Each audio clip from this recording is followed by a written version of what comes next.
And welcome to the Vicars Watch Dibley, the podcast where real priests talk about pop culture and what we've learned about faith, life and the church. We've watched Dibley and now we're watching everything else. I'm Ruthi. I'm Ben. I'm Debbie. And today I've added in new people into the podcast as we talk about Nobody Wants This. We explore the journey of Joanne and Noah as he is a rabbi and she is a podcaster, discover that they like each other and what that might mean for their relationship and how they go through it.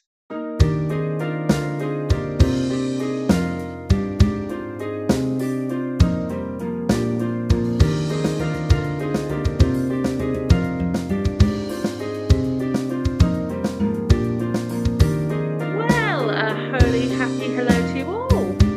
Hi. Hello, thanks for having us. We are actually all in vicarages. You're listening in. We are ready and raring to talk about Nobody Wants This. But first, I probably should do a bit of introductions before we go into it, notices. You'll have heard from our beginning bit that we don't have Ross and Kate here. I have replaced them with alternative people. You are Ross and Kate's stunt doubles for today. I hope that's cool, because they are going to be very useful for talking about this episode. And Ross and Kate don't have Netflix. So I wanted to talk about this, and I found people who could talk about it too. I hope we can live up to expectations. You've set us up quite well. So the voices you are hearing are Ben and what do you wish to be called on this other person? Because I know you by one name, but everyone else knows you by a different name. Well, my full name is the Rev Deborah, so I think we'll go with Deborah. Would you like me to call you the Reverend Deborah? But I'll answer to Debs or Debbie. Whatever. Debs or Debbie. So we have Ben and Debbie, or Debs, who are going to join us for our episode today. But because we are mostly good Anglicans, Ben, are you an Anglican? Or do you just work for them? I'm from the Methodist mafia, I'm afraid. I work for the Anglicans. It's almost like an infiltration, but my boss is a Methodist. I think we're spreading the Methodism from within. Taking over. Great. That's all good. Well, Methodist services have notices as well, so we always start with some notices. At the beginning, though, not the end. Oh. Controversially, yeah. And I'm always clinging to our hygienic form of communion with the individual glasses. That's what I try and promote with Methodism. So it's theologically wrong, isn't it, Debs? I can't comment.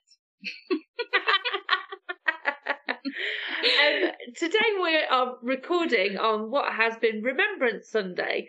Debs is a vicar, Ben is not, but Debs, have you been busy doing services today? Yeah, we had 5 services across the team. I was only at 1, thankfully. But yes, we had 5 services across the team. Oh man, were you preaching or leading or? No, I ended up in Sunday school. So we were a bit short-staffed behind the scenes today. So I nearly took over the tech desk, and then we found somebody else to do that, but we were short on help out Sunday school, so I ended up in there instead. So yeah, talked about how we can experience Jesus' peace in our everyday lives. Oh, that's lovely. Yeah. Oh, you sound like you've had a great Sunday. Well, I've been doing the vicar stuff here at Hebden Bridge, where I've been doing lots of the civic stuff here. But I got in a guest preacher, so I made it a bit easier for myself.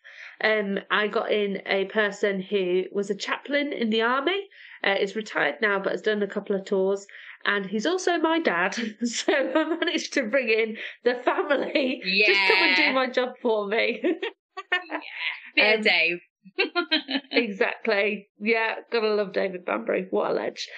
So if you listen to our Remembrance Sunday recording from last year, I talked to my dad about chaplaincy, so I just use him. He's very useful. There you go. He's a great guy.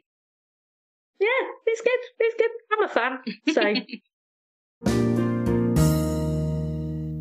We we have an additional little notice because it feels very proper for us to add this. We're actually recording for a different episode, and I do have Kate and Ross with me now for a moment. Hello! To talk about the news that's come out this week. Hello! Hello. I have replaced you as stunt doubles, which you will hear for the rest of this episode.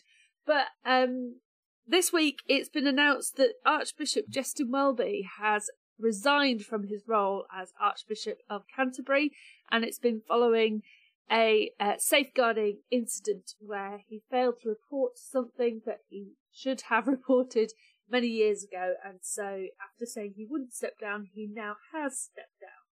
And it's all a bit odd for everyone, but it's made national news, and it's a really important thing for us to briefly talk about.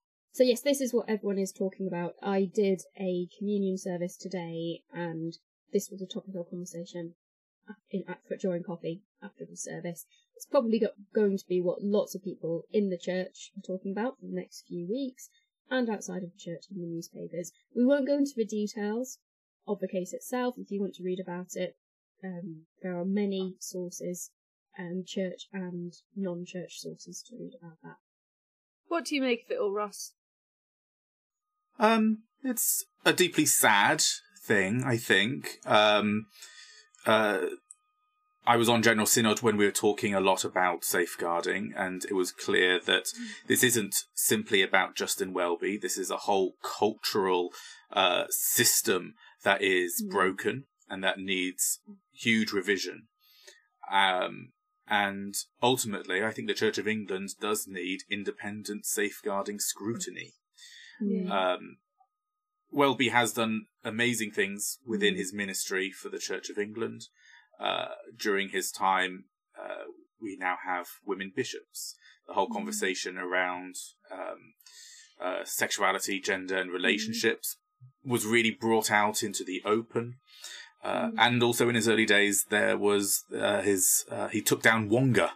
Do you remember that? Oh, Yeah. Payday loan companies. But this is something that has been simmering underneath his ministry this whole time. And if you want to find out more, read the report yourself. Even though others are also responsible for inaction and covering it up, he is ultimately accountable, and I think it would be an injustice if he was the only person who stepped down over this. I think there are other people who are as accountable as he is. I was really encouraged to see the comments on his post where he said he was stepping down were really positive, most of them. So it was you've done the right thing. Thank you for all you've done. He's had a hard job, hasn't he? With the particular thing that's going on. Yeah. So we just wanted to touch on that briefly because it felt weird if we didn't say anything. So that's another notice, and now we'll carry on with the rest of the episode. Today we want to talk about a show on Netflix called Nobody Wants This. Now, I think we need a bit of background about the two of you in order to explain why I said, guys, do you think you can come on the podcast with me? As we've slightly teased you, Debs, why don't you say a bit about who you are, what you do? So, as Ruthi said, I'm a vicar. I'm the team vicar in what's known as the Rivers team, which is a parish within the Diocese of Sheffield, in Rotherham. And what more do you want to know? I don't know. It depends what juicy gossip you're willing to tell me. I would also like to know, if you were an ice cream flavour, what flavour of ice cream would you be? Oh my goodness. And why, of course. Well, the problem with that question is that I don't go to what kind of ice cream flavour I would be. I just go to what kind of ice cream flavour I really fancy right now. Like, to eat, not like... Yeah. I think, though, I would probably be like a... It'd definitely be something sweet. So I was going to say, like, sprinkles ones with lots of different colours in. I think, yes. something colourful Agreed. and tasty. Fantastic. And then, what about you, Ben? Are you a vicar? No, I'm not, I'm afraid. I'm missing out, obviously, I think. But no, I'm not part of the clergy.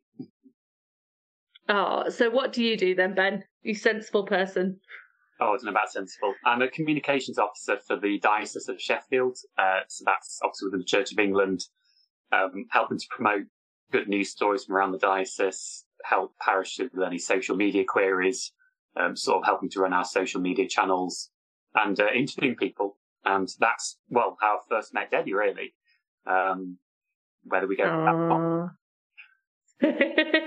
So, as part of your role, you do a podcast, don't you?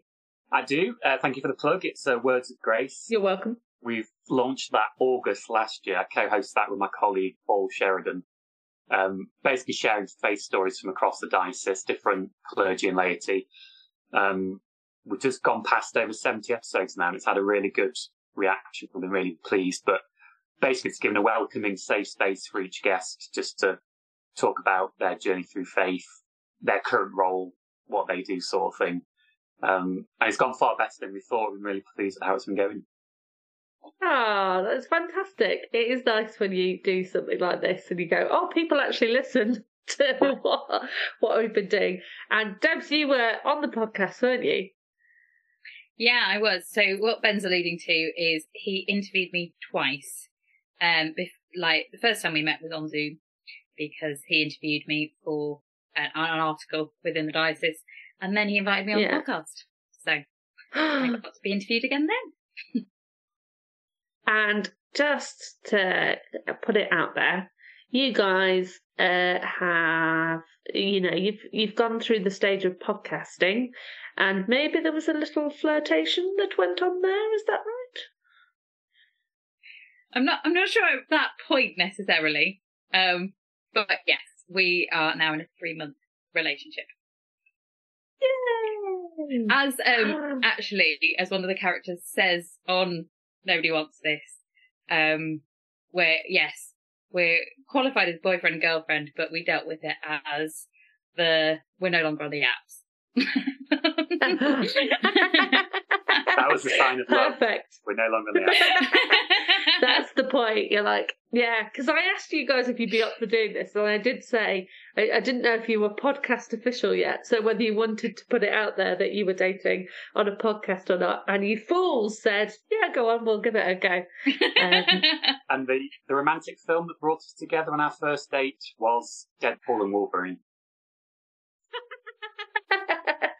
That I'm afraid I haven't seen it yet, because I know you guys are proper Marvel buffs, aren't you, as well? And I am lacking in my Deadpool knowledge, so I need to up my work with that too. Sorry. It's very good. Ben likes to ask on podcasts about Marvel, and we had plenty to talk about when I was on his podcast. Oh, I missed the ice cream question. Yeah, ask Ben. As well. That's important. Ben, what would you be if you were an ice cream flavour? Oh, I was worried you were going to ask that. I'm probably going to give the most Alan Partridge answer. That's the concern. So, like Debbie, I kind of, it's what I'd fancy at the moment. So it'd be mint choc chip. But I don't think that describes me. So I'd be tempted to say vanilla, but that makes me seem really boring. But maybe I am boring. That's for Debbie to conclude on that. Yeah, you're not boring. Vanilla with some light sprinkles and like strawberry sauce. Oh, there you go. You've got a bit fancy there. And I'm not actually, fancy, do you know what? If you're a vanilla, be a proud vanilla. Just own your vanilla-ness. I think football's been too bad an influence on that, because I always say I'm like a steady Eddie at football. Like I do a solid box. That's kind of the vanilla part of things, kind of thing. It's a key component, definitely. I'll take that. So, shall we talk about Nobody Wants This? So, Yes, please. I think, did you watch it together to begin with, or had you watched it, Debs, and then you watched it together? Yeah, so I watched it through first, and then was like, Ben, I want you to watch this with me. Ah, I think I'd started watching it after you'd already seen it, And so I think I might have messaged you saying, "This is a really great series you should watch." And you were like, "Yeah, already done it, completed it, mate." So it's on Netflix. It's an 8-part series, I think it is. I think so. I can't remember, 8 or 10, something like that. And it was released this year, and it's got the characters in it who are called, the main characters in it are called Joanne and Noah, and they're played by Kristen Bell and Adam Brody. And Debs, do you want to give a bit of a background, because I think you're on your 3rd watch by now, of what the series is about? Not that I love a good rom-com or anything, but that is what it is. So it's a rom-com series, modern rom-com series, looking at these two characters, Joanne and Noah, who meet through a mutual friend. Noah has just gone through a breakup with his long-term Jewish girlfriend, and they meet at this mutual friends party, and it's about their romance and about their relationship and some of the obstacles that they face. Joanne is a podcaster, and she talks about sex and relationships, mostly her relationships, quite openly and vulnerably on this podcast. And Noah is a rabbi at a local synagogue who's hoping to make it to head rabbi one day. He wants the top job. And so what does it mean for these two people, one whom has very strong Jewish faith and one who has no understanding of the Jewish faith whatsoever? What does it mean for them to be in love and to navigate relationships? And the obstacles they run into include their very different families and their different expectations around that, and as well as different faith journeys and things like that. So yeah, I think it's brilliant. It's really good. I think it also displays healthy way to do relationships with good communication. Yes, it does, doesn't it? So, Ben, when you were told about this series and Debbie immediately said, "We have to watch this," what did you think? It's one of those great moments where I think often as a society, when you recommended something strongly, your inclination can be to resist it a bit, almost in like a hipster, which I'm glad I didn't do with this. And it's that lovely moment where you start watching, like, yeah, this is really good, actually. And you're not sort of paying polite lip service, like, yeah, maybe we could put another episode on. Actually, we're both like, should we watch another episode? Yes. It's just really engaging. It's got a good mix of humour and drama, and it's very relatable, I think, to our sort of millennial age demographic. And we just, before you even asked us on this podcast, we noticed the sort of similarities and differences with their relationship and ours. So it's had lots of good sort of healthy discussion points. It's been really great. Yeah, I really enjoyed it because it is, there's so many similarities between the kind of things that Noah is dealing with as a rabbi trying to date, and they've got very different dynamics, haven't they, as a couple? And she's on a podcast and is very open about everything that's part of her life, and them they're clearly very attracted to each other from the very beginning, but they're realising that there are big things that they have to overcome in order to be together, or not necessarily overcome, actually just acknowledge sometimes and going, these are very, very different things. And yet we still like each other and fancy each other. And you're so right about the communication in it. Like, everything is brilliant. The kind of thing that in another TV series, there's that episode where she finds the box of the ex-girlfriend's stuff. Oh, yeah. And she keeps looking through it, and it's like, am I going to look at it? And he's not bothered by the box. He just feels like he can't throw it away, but hasn't particularly thought about it. But when it comes out that they talk about the box, they actually talk about it, and it's not like she does leaf through it first, doesn't she? But then she's open about the fact that she's done that, and they talk about it, and it's really, really good. It's not like, your Hallmark Christmas rom-com where that's the thing that would break them up and send them to different parts of the country only to come back together with snow and flannel and other important things like that. We'll leave that for another episode. Good to see more Jewish representation as well. That's something that I saw from really healthy. We have that, because I don't think we do have enough sort of Jewish representation in shows like this. And it's good to see that sort of those different cultural identities to it. It was good to delve into that. Yeah, absolutely. And it does play off some of the kind of cliches of what people think being Jewish is like, but also opens the door to a deeper understanding. And Noah's obvious passion for his faith and wanting to share it is so good to see on telly. Yeah.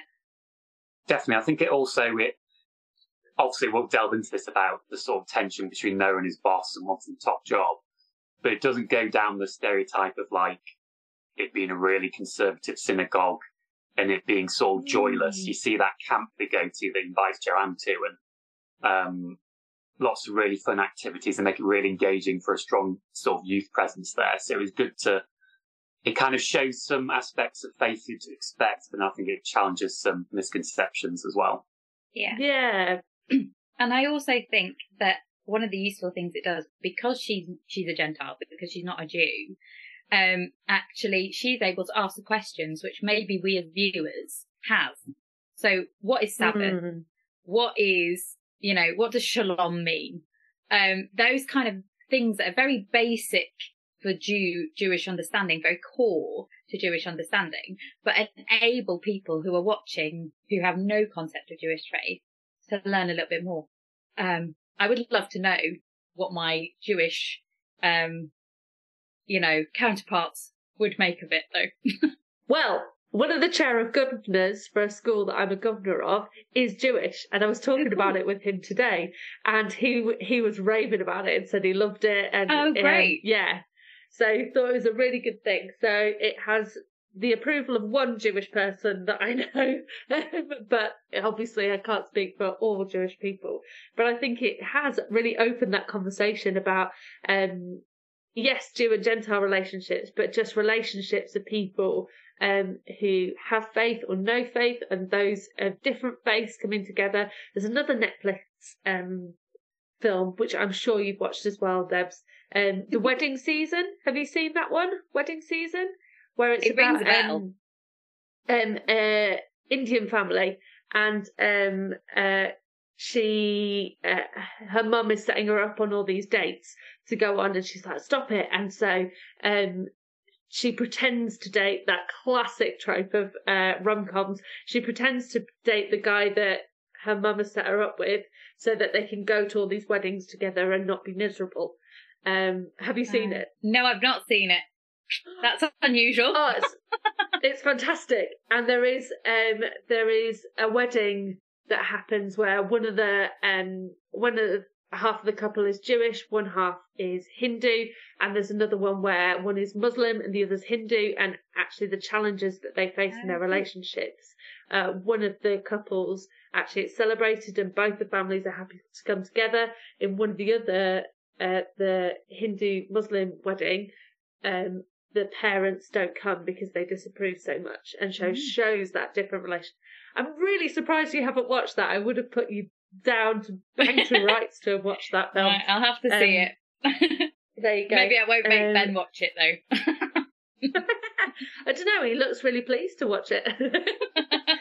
Worth a go. Just stick on some Marvel after. Yeah, it's really good, really funny, and yeah, lovely as well. So I decided and dragged you guys into it with me to talk about this because, yes, it's a series that's set with a Jewish and Gentile relationship, but I think there's a lot of parallels between anyone of faith dating, particularly if you're a spiritual leader of some sort. So whether that would be being the priest, being the imam, whatever it might be, dating someone who is either of no faith or who isn't a leader. There's lots of big questions that are asked as part of this series that I think are really relevant for us to talk about. Yeah, I think that's what we said, wasn't it? That actually already raised questions and areas of conversation for us, because being a faith leader kind of puts you in a public role. That doesn't kind of. It puts you in a public role. Yes. Yeah, so he has all these questions, and what do they call her? Is it Shiksa? Shiksa, yeah. Is that what they call her? Yeah. Blonde Gentile. Yes, in the red dress, who appears at the synagogue. I thought I don't know, would it be a sermon? I think it was a sermon. It was very good. It was great. I'm just pitching that. Thank you very much. Yeah, I know. Thanks, Netflix. Just do my sermon work for me. It's great.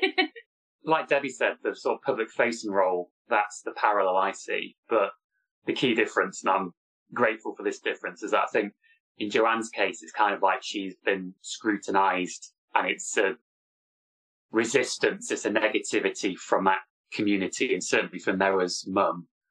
Whereas with me, even though I'm not clergy, I obviously work for the diocese, so we have sort of friends and colleagues who overlap. So it's actually been a lovely sort of support. So as we've gone public with people about our relationship, rather than, I mean, I'm sure I am being scrutinised as I should be, but it's been like a lovely welcome. Like when I went to Catcliffe recently to the evening service Debbie led, real lovely welcome from the church family there. We've had really good well wishes from clergy and colleagues in the diocese. So that's been, even though in both cases there's that public facing role, the difference, I think, that it's been support and promise rather than kind of, you know, this focusing on differences. Yeah, that's really good. Also, I want to point out that I did not invite Ben, unlike Noah and Joanne's situation. I like invite Ben to turn up to a random service and then like meet people. We waited until it was a time when it was appropriate in our relationship for him to be there. As for poor Joanne, like, turns up totally unsuspect into the temple, and he's very happy to see her. But obviously that means that there's a bit of a like who's this? Why is she here? Like, yeah, going on. Yeah. So, yeah.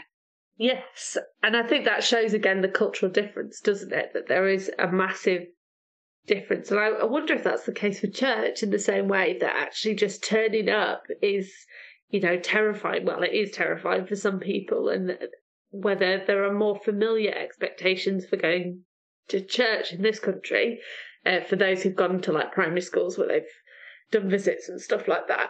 Whereas actually going into a synagogue is a very different experience, and especially depending on the synagogue, if it's more of a reform synagogue or more conservative traditional synagogue, actually, you know, if you were a woman entering in, you'd sit in a different place in certain synagogues, and all that kind of stuff is complicated to manage. I've been in one for the first time this year on holiday, but I've never been before, so that was again an interesting experience. It's kind of used more as a museum because of the sort of small Jewish population there, and it's obviously very an old synagogue. But, you know, asked to wear yarmulkes as we went in, which obviously happy to do out of respect. So yeah, I can imagine for Joanne from going into a full-on service, that would be a very big, you know, culture shock. Yeah, absolutely. And she's just come from a date, hasn't she, in that episode? A date that's gone really badly wrong, and he's now hitting on someone else. And so she's all dolled up and beautiful, but like she's the only character in red in a congregation full of people wearing black, isn't she? So she does rather stick out just a little bit.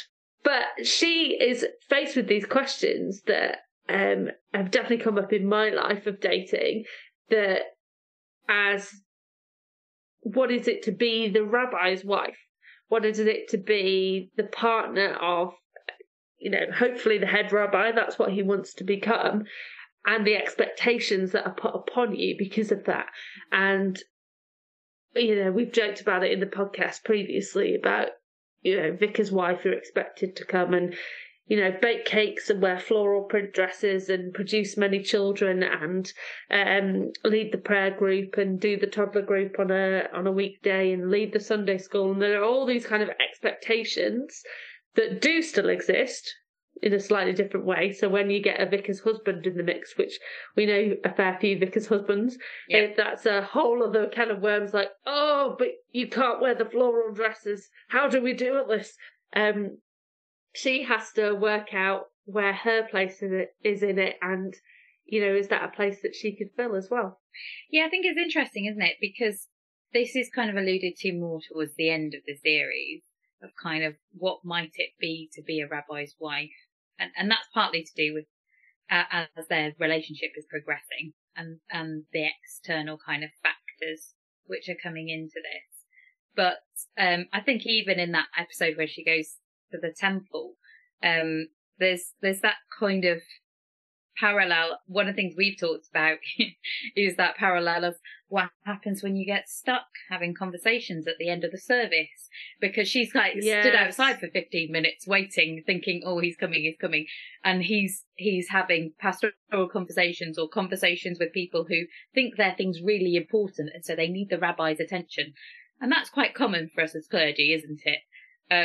So we've talked about that, haven't? And indeed, when Ben came to the service that he came to, somebody did need to have a pastoral conversation, so he did have to go and wait to one side. You could just stay over there for the moment. I mean, my partner Nat, she's got a bit more tact than my son, also called Ben, great name, good choice, who will just come up to go, if I'm talking to someone at church, and will just go, Mummy, I want to go home. Mummy, Mummy, Mummy. I'm really sorry, trying to do my gentle parenting. Can you just give me a moment? Because it's really important that I talk to this person. Mummy, I'm so bored. Can I have another biscuit, please? Yes. Go and eat whatever biscuits you want so I can talk to this person. I suppose as well, this is where I feel for you guys. I can be sometimes in introvert mode, and sometimes I'm happy to go to a service. I do have some roles in the church. So I'm sometimes on organ duty. I'll sometimes help out with stewarding and stuff. It's a very safe, welcoming space. But sometimes I might just want, after a quick drink, just to go, and I can sort of slink out and go. Whereas I know that as clergy, you can't just do that. You just fancy getting off for lunch or whatever. You are, I know I keep saying this phrase, but in a public-facing role and sort of a figurehead. So it's harder just to sort of say, I need to dash unless you have to go to another service. It's, a tricky balancing act. Yeah, there are times I just want to shout, like, look over there, and then run out the door because I'm like, I just want to put my pajamas on. That's all I need right now. And I think we see this with Noah. He's, like, desperately trying to be like, I need to go. And everybody then keeps coming in and bringing their next thing. I think 15 minutes is quite good, to be honest. Yeah, that's not bad at all. And they keep introducing their daughters to him, don't they? Yeah, in the hopes that he might date them. He's single. Yeah. Yes. Goodness me. A lot of pressure on that poor boy. And he has just done a cracking sermon, so I'm not surprised that everyone wants to come up and go, hello, that was a lovely sermon, Rabbi. But sometimes you just want to escape, don't you? I was going to say, one of your many, many good qualities is communication. And that's what I've been grateful for, like, throughout our relationship. Communicating how we see it going, how it's working, kind of thing. And as we've addressed, Noah and Joanne do have good communication from time to time, but the key sticking point, as we see through later on in season 1, is how that looks in the future, because they obviously both really love each other, and it feels right, and absolutely feels right, but it's the nuts and bolts of relationships they don't really grasp, and that's what comes obviously to that decision at the end of season 1, with, well, it looks like he's going to pass up the opportunity to be head rabbi. And maybe in season 2 he has to step back down from being a rabbi altogether. So it's something when they were so in love and caught up in the moment, they perhaps weren't considering practically how those things would work, which is why I'm so grateful that Debbie and I have talked through those things. Yeah. And it's like loads of other people have those questions that in relationships. So if you're doing long distance, you might go, do you know what, I really, really like this person, but I just can't physically go and see them at all. And, you know, is the love worth the hassle? is one of the questions you have to ask.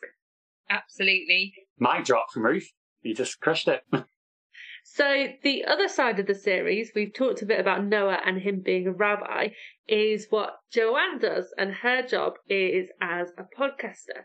And she's a podcaster for relationships and sex, and is very open about what she thinks, what she talks about her dating life, about her dating disasters, and she does this podcast with her sister, and they have this really lovely rapport that they've got going on.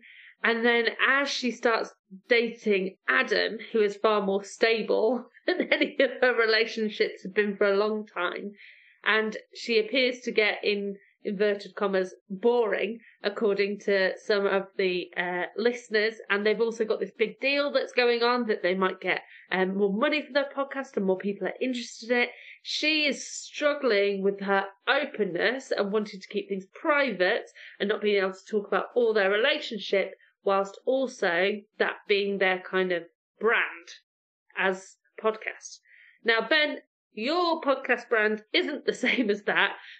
But are there ever times as you're podcasting that you think, these are things I can't say, I can say? How does that kind of work for you? Well, Words of Grace is nowhere near as saucy as their podcasting. Boo. Just to disappoint people, aren't going to tune in now and listen to it. It's interesting. Depends on your guest, surely. Oh, yeah, true.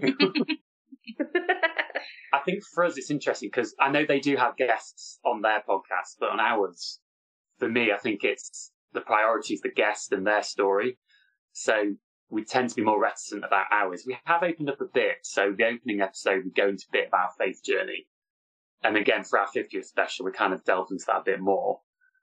But what I try and do in ours is sort of give a space for the guests to open up and delve into what they're comfortable with. And it's all about, I always give them a reassurance that because we don't record it live, they can edit out bits after that they weren't happy with. And we do get really personal testimonies, like say from the guests, but less from us, because I think we're there to help facilitate that. But I don't want to sort of, we sometimes sort of add in some anecdotes that relate to the guests, but I kind of don't want to detract from that too much, because you can find yourself repeating yourself. Like, I've made the Methodist joke far too many times in our podcast, so I don't now, if someone says you like went to a Methodist church, I don't now jump in and say like, I was a Methodist or I'm a Methodist. So yeah, it's personal, obviously not as personal in depth as on Nobody Wants This, but because of the format and it being about the guest rather than the hosts, it's different from that way. And how do you hold that space then for the guests to feel comfortable enough talking about stuff, but also being able to say and put those barriers of going, actually, no, I'm not happy for this kind of thing to be said? How do you kind of see your hosting as part of that? So part of it's allowing the time. So the episodes were a bit shorter originally, they're about half an hour. They kind of have gone up now to about 45, 50 minutes. And not personal, I understand why I said we're a bit put off by the run time, but then we kind of see it as like the commute to work sort of listen. And in guests too, as we all do, we're sort of warming up. We're not our full selves 9 o'clock on a Monday, whatever time we start. So we kind of build them up gradually. There's been one or two, I won't name names, who the first 20 minutes has kind of plodded along. They said, I did this, this and this. And then it's suddenly clicked. And without us knowing, they've said, I wasn't going to say this, but I'm going to share it now. Yeah. So I think it's just given that safe space. It's not an interrogation podcast. It's, we have our own positions, the guest does, but it's not sort of doing a Jeremy Paxman job on them. It's just saying, it's just a space to chat about, your life. We ask for bios from each person, so they tend to give us a bit of a steer on what they might be comfortable with. And if there's something we're not sure on, we might say, are you happy to talk about this? And they'll say, yeah. But I think it's just that reassurance. We just say, we'll edit it, we'll send it to you, you can make changes. But I think that just psychologically gives them a bit of reassurance that they can open up. But more often than not, they do open up. Yeah, I've found it a really funny thing doing this. So we're nearly at our 2-year anniversary of podcasting, and it's a weird thing to do because I think we put ourselves out there a bit more about personal stuff because we're all far more gobby and less restrained than you are, men, and just chat about ourselves all the time because we're vicars and that's what vicars do. But then occasionally, this is going to make me sound really arrogant and check me out, I'm a Christian celebrity, which I am not in any way, but I'll have met people who have listened to the podcast and they'll talk about things that I've talked about without me registering properly that I've said that online and going, oh, I said that online. And part of that's a real privilege of being more open and saying things in a public domain that people can listen to, and we always have our little bit at the end saying, you know, these are our opinions and may not represent the Church of England or any other organisation without which we're affiliated, just to cover our backs. But actually being open and vulnerable, I think, is a really important part of it as well. And the fact that you give your guests that space and ability to do that. People love stories, don't they? And they engage with stories. And so they engage with what people are talking about because they've heard their story. Yeah, and we've had lovely times where people who've known guests for years have said, I didn't know that about them. And it's putting yourself out there, like you just said. I think the more we go along, it more encourages other people because they've seen friends and colleagues go on and have said, actually, it was a good experience. They're less nervous about putting themselves out there and going on because they might have had, like I said, Team Project colleagues have already been on, or colleagues from the sort of dealing with that kind of thing. But also, it's a learning process for us because sometimes I'll invite guests on who I know and Paul doesn't, and they might feel comfortable because it's a nice balance. And similarly, Paul's had people on that I don't know, and so he's given them that space, and I've learned more and drawn that out. So it's just tended to balance out quite well. Yeah. So when you went on the podcast, Debs, what did you have, like, things that you thought, I need to talk about this? I don't want to talk about this. How did you kind of prepare to be a guest, or did you just turn up with Aslan the dog and hope for the best? Yeah, well, he was the main character on the podcast, really. He was talked about quite a lot at the beginning. Mostly because Ben loves dogs.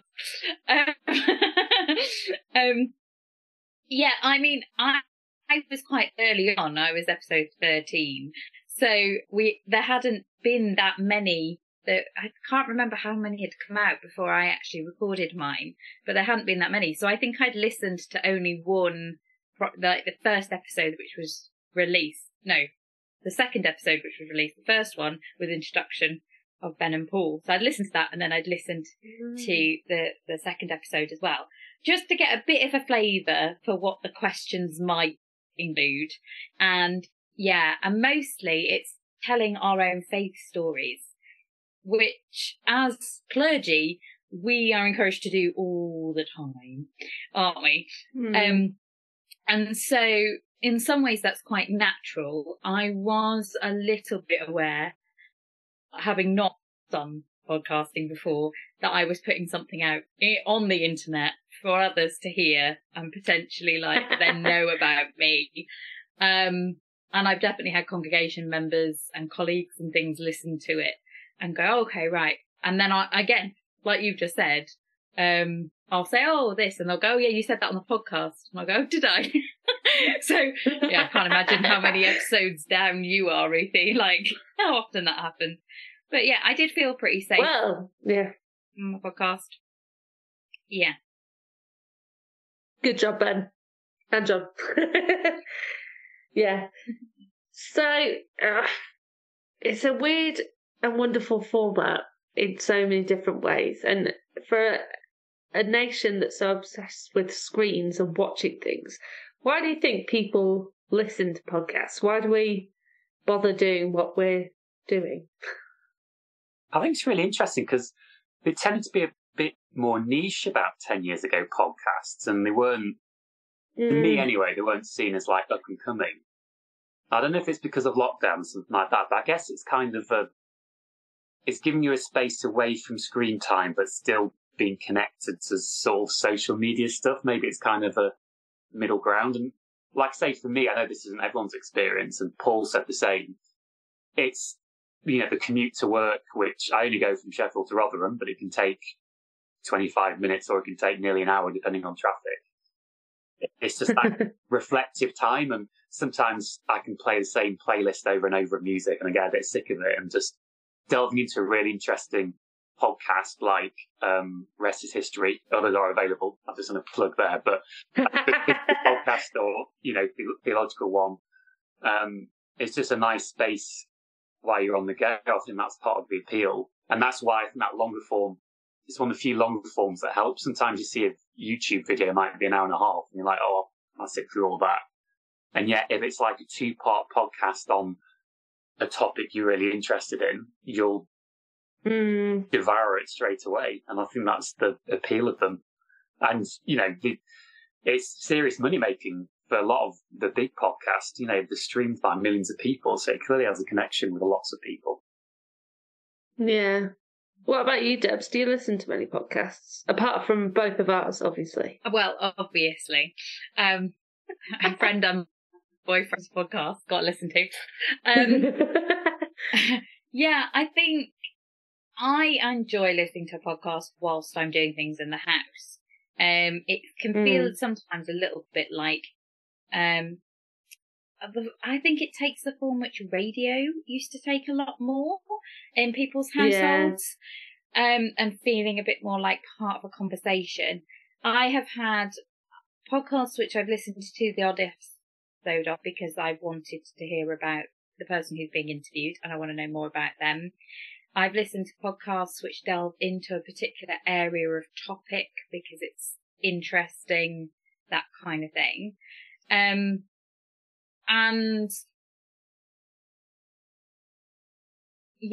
then there's podcasts where I'm just really interested in the ongoing stories. I think that is, it can be educational as well as just general interest. So there's there's a couple of different reasons there. I listen to a podcast about Christian dating. I don't agree with everything they say, but it can be quite interesting. Those kind of things. There's such a variety out there as well now. Yeah.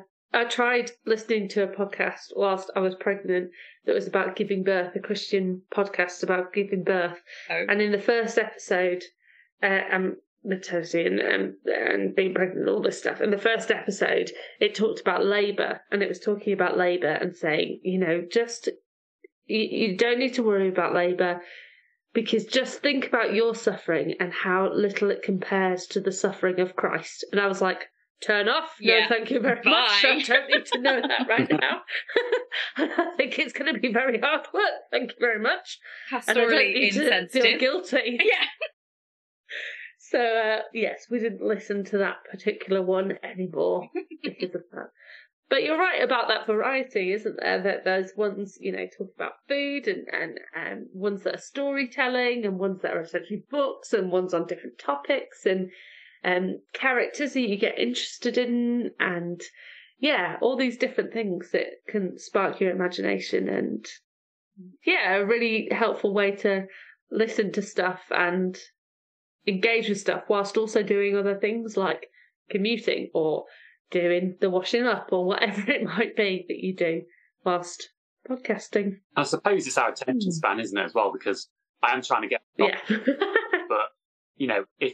if you see an interesting topic and it's like read 4 or 5 chapters, you might think, oh no, I'm too distracted. But if that's in listening form and you can just put it on the side and, like you say, do other tasks, it's far easier to do and a bit more engaging. Yeah.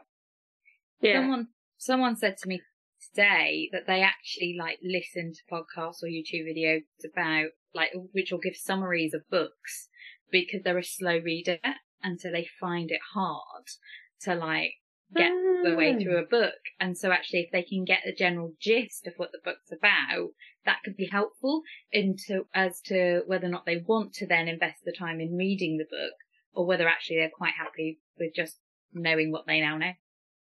Like audiobooks again. Surely that's spoilers. Yeah. you Someone can't was like just spoilers. listen to the summary. They'd be like, I don't. That sounds like cheating. I went to avoid spoilers with Avengers Endgame. This will make Debbie laugh because, like Debbie said, she likes spoilers. And I'm so glad I did this. I don't regret it, but it's one of the earliest showings. But there's a showing before, and I went to have tea at Burger King before, and these kids came in. Oh no! They'd seen Endgame. No! That put headphones in, listened to music the whole time. Walked in to meet my friend just while music was playing. I was probably shouting, saying, "Put the music on!" And waited till I sat down in the seat, and I was and then turned my headphones off and I'd done a social media ban for like a week leading up. Oh, wow. I did, though. That is dedication to it. Very good. Yeah, and I avoided any... Very, very good. Well played. Yeah, and both of it, we use our podcast as a place to explore faith and theology, and you do it through the stories that you hear of other people's faith journeys and engaging them with that, and we do it through media and talking about what random TV and films that we've watched and whether it's helpful or not. And I think both aspects are a really great way to gently talk about faith, or just kind of explore it and just do a bit of, what do you think about this? And here's this moral issue that's come up in EastEnders was one of the episodes that we did, and how would we react in that situation, and how do other people react? With yours, Ben, of hearing the stories of people and how they've come to faith and how that's been manifested, whether they're vicars or have got sensible jobs and all that kind of thing, I think is a really great way to, just start thinking about this stuff, because we don't necessarily always have these places of contact for thinking about faith. Like going back to Joanne, it's not something that she ever thinks about until she encounters the rabbi, and she has very much of an opinion of what she thinks the rabbi should look like. And so when he's a hot rabbi, it's like, oh, I'm surprised by this and confused and all of this. So I think it's a really worthwhile media to use to explore that space. Again, without digging up our podcast too much, I wish Joanne that it's not all homogenous, because one of the blessings we've had with our is that, yes, some have been Christians all their lives, went to Sunday school, parents were vicars, they became a vicar, and that's great to celebrate too, and they've got powerful stories. But equally, I've had people who've not just been atheists, but like stridently atheists, and then they've had a light bulb moment that's turned into faith. Whereas, Joanne, even though, as you've said, she is having misconceptions challenged, Noah's still grown up in a Jewish family. As far as we're aware, he's been religiously Jewish his whole life. And so perhaps she sees that as a barrier where maybe necessarily doesn't need to be one. Yeah, I am intrigued as to where the opportunities for secularization and Christianity overlap in podcasting, because most of the time my observance is it's either a podcast about something and there isn't any faith content, or it's explicitly faith content.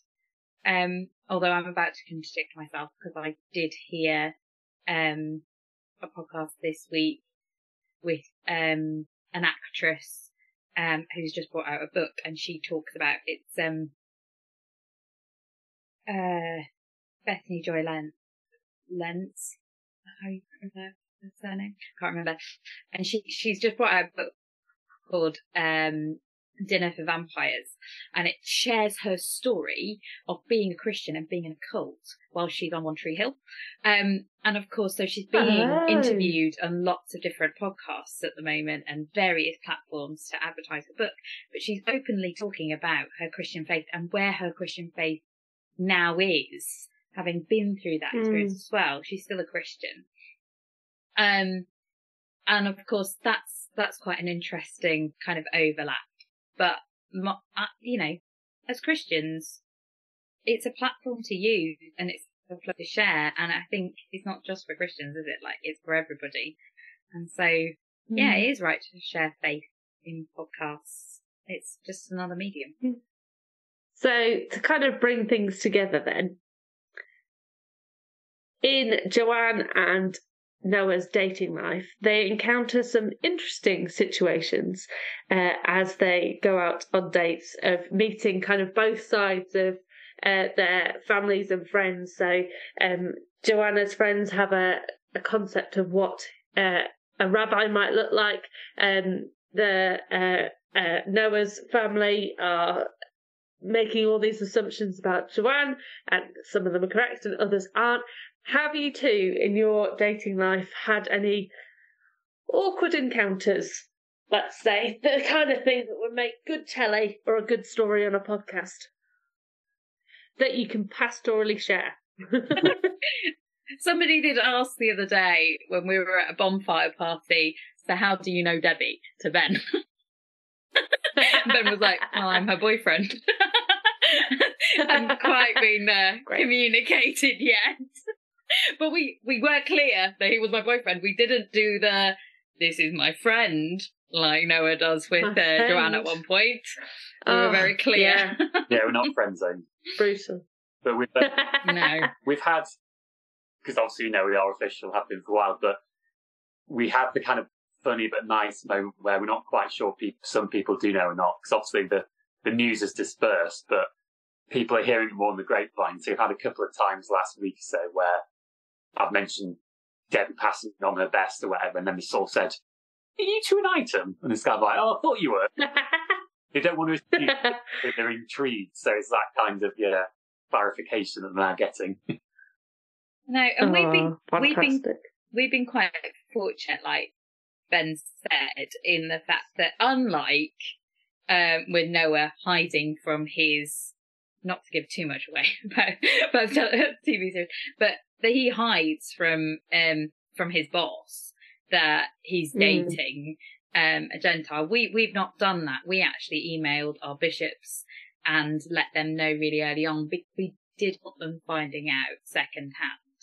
And they have been so loving and so supportive and so encouraging of both of us.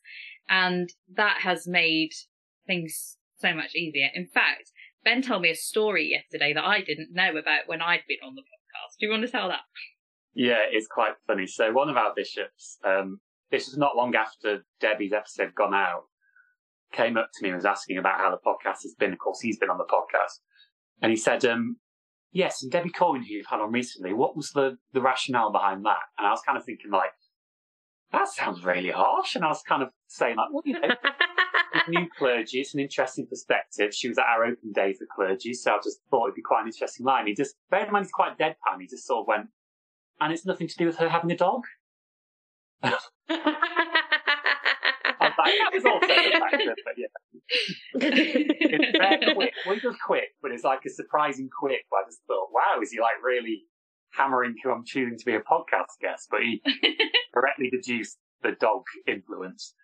We had another story recently as well, where one of our other bishops who had a dog of the same breed, and she was showing me photos of him, and I was showing her photos of Aslan. And then she just said, you have to make it clear which one you love more. And I said, oh, well, I've not met Hugo, your dog, yet. And she went, I was talking about Debbie and Aslan. To which I said, you did give her the right answer, didn't you? Yeah, Aslan, obviously. So yeah, shout out to Bishop Sophie and Bishop Pete, our brilliant bishops here. And they're Sheffield. fantastic, aren't they? Yeah. Great, but it is a weird thing, isn't it? Of, explaining to your boss about who you're dating. It's there's not many other jobs where that would be a case. No, yes. And one of the things that I said in the email to them was, this early on, I would never normally tell them about who I was dating, but because they have pastoral oversight of both of us, and I respect and admire them too much for them to find out secondhand. And actually, Ben's boss, LJ, was so excited and so keen to talk about it with Bishop Pete. I didn't want to stop her from talking about it either. So that's been really lovely. It's just been a blessing. Did you put an email to, P.S. I also know you're both huge gossips and love a bit of juicy gossip, so this is why we're telling you as well. Absolutely not. But it's just been, it's not felt intimidating at all. And that's, again, a key difference from Joanne and Noah, because there's not that, right, we need to tell the higher-ups or we need to hide it, which we never wanted to do. It's just been really lovely because, I'm not just saying this is the best job I've ever had, and the working environment's been fantastic in Church House and with the wider clergy. So actually telling clergy and friends that we both have and them knowing it's just been lovely. It's just been a real blessing. Oh, that's lovely. Well, it's a shame I'm not in the same diocese as you anymore, because I would have happily brought Maggie podcasting. Have you had any lurchers in your podcasting booth yet? Not yet, but they're more than welcome. There you go, Mags. If we ever head back. Except from then, they're not. There's now a ban on dogs at Church House. Oh, there is. Yeah. Ah. But we So don't Aslan's the only dog who's ever Mika's. been on the podcast. Yeah. But we don't always record in Church House. We do record on location as well. So. Oh, well, Yeah. they're problem solved. That's the way to get more dogs on the podcast. Well, then record it. Yeah. Problem solved. Yeah. I am surprised. My dog is right next to me because there are fireworks going off, and I'm surprised she is asleep, but she often barks in her sleep and chases things. I'm surprised she stayed quite so quiet as she has. So we've done all right so far. There hasn't been the Maggie influence. I don't know if that's good or bad for you, Ben, but I think Aslan's in your room, isn't he? So he's been very well behaved. He's trying to get on my knee. He's trying to get on my knee.